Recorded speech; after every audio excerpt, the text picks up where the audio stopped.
સુરતમાં એસબીઆઈની બેંક લૂંટ કેસમાં પોલીસ ફાયરિંગ કરવામાં આવ્યું અને આ મામલે તપાસ વધુ તેજ બની છે। સુરત ગ્રામ્ય પોલીસે સુરત ક્રાઇમ બ્રાન્ચના અધિકારીઓના નિવેદન નોંધ્યા છે। નિવેદન બાદ મુખ્ય આરોપી શુભમ ઠાકુર સામે હત્યાના પ્રયાસનો ગુનો નોંધવામાં આવ્યો છે।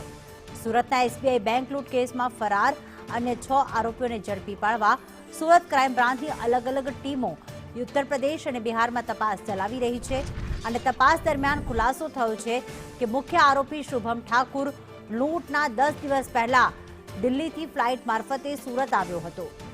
જયેન્દ્ર અમારી સાથે જોડાઈ ગયા છે। જયેન્દ્ર, આજે લૂંટ થઈ છે, લૂંટ કેસમાં કયા કયા ખુલાસા થયા છે?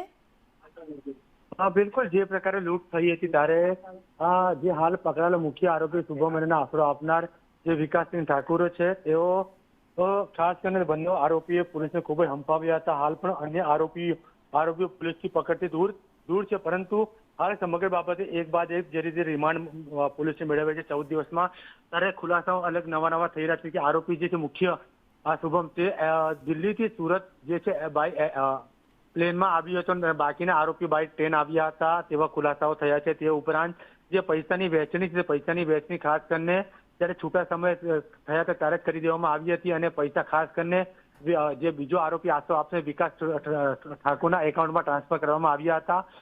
તે બીજી બાજુ એમ વાત કરવામાં ત્યારે જ્યારે શુભમસિંહ ઠાકુરે જ્યારે પોલીસ પર ફાયરિંગ કરી હતી ત્યારે ગત રોજ તેની ઉપર જિલ્લા પોલીસના એસપી દ્વારા નિવેદન લીધા બાદ તેની ઉપર હત્યાના પ્રયાસનો ગુનો પણ દાખલ કરવામાં આવ્યો છે।